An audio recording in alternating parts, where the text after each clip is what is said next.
আমাদের বাড়ি বিকেলের দৃশ্য। আকাশটা এত সুন্দর, মেঘটা দেখো, আলো, সূর্য চলে যাচ্ছে, সে আলো ছড়িয়ে রেখে গেছে, তার একটা প্রভাব পড়ে আছে। আকাশটা ভীষণ সুন্দর লাগছে। এরপরে আমাদের বাগান পরিষ্কার করছে, যে আমাদের বাড়িতে কাজের দিদিটা বাগান পরিষ্কার করছে।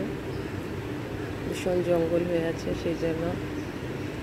এদিকে মেয়ে বসে চকলেট খাচ্ছে, চকলেট, হোমমেড চকলেট, যদিও আমি বানাইনি, এটা আমার এক ফ্রেন্ড দিয়েছে, আমার বার্থডেতে দিয়েছিল, সেটা খাচ্ছে বিকেলে বসে বসে। এটা আমাদের বিকেলবেলার খানিকটা রুটিন। বর্ষাকালে ভীষণ জঙ্গল হয়ে যায়, প্রায় পরিষ্কার করলেও দেখো কীরকম জঙ্গল হয়ে আছে। লেবু গাছের তলায় ভীষণ জঙ্গল হয়ে আছে।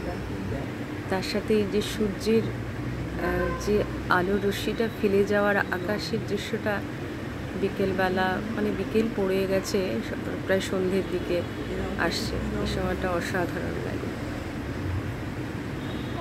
তোমাদের কেমন লাগে, কিভাবে কাটে এই সময়টা, কমেন্ট করে জানিও প্লিজ।